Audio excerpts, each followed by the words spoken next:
Alright, told myself I wouldn't do this, and then I saw it. There is rust everywhere, and I just couldn't let it go.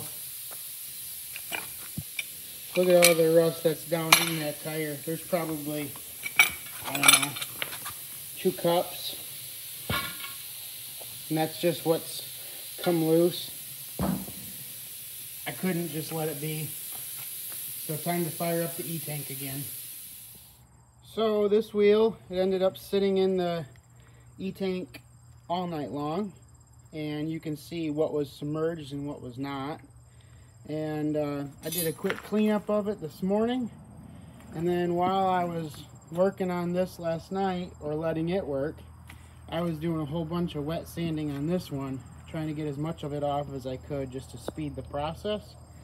So now I'm going to let this one cook for a while, and I'll rotate it in a few hours and then get this one back in and just keep on keeping on. This one does have a little bit different stamping. I didn't find a manufacturer yet, but it says 16 by 550 F, made in the USA, with another manufacturer logo. And it looks like maybe B7. I'm not so sure.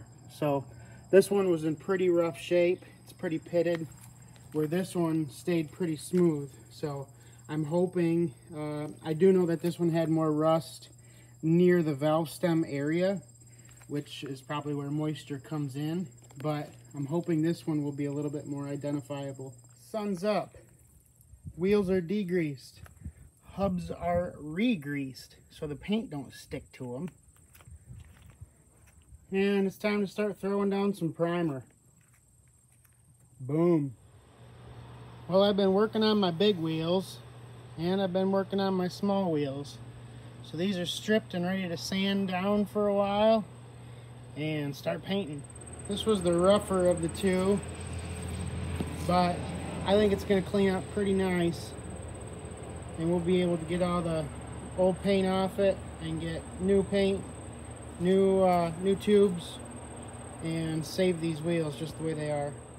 As for these front ones, you can see that there's no masking tape. That's just grease wiped up in there, and then when I'm all done, I can just wipe the grease right out. So I put 5 layers of gray primer on yesterday, and I put 1 layer of this red oxide primer, and now I got to wet sand a little bit. And this is kind of what I'm looking for. It's not perfect, you can still see some pitting, but it's going to be a whole lot smoother than just priming and painting.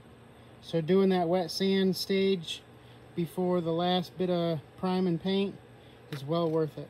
I don't know if you can see that right there, but it's kind of rough. But once I wet sand one more time, you can kind of see it right there too. It's almost like little hairs. But once I wet sand one more time, all that's going to go right away, and then the paint's going to lay down real nice. Alright, I threw some self-etching primer at these wheels, and then waited a few minutes and threw some antique white on them.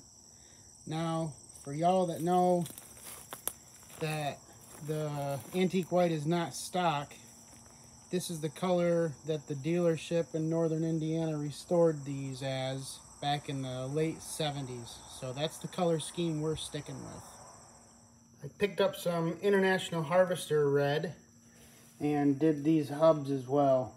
And I'm hoping, maybe it's just the lighting, maybe it's just the fact that it needs to dry and cure. I hope they get a little darker. We'll see. Well, everything is out of the E-tank.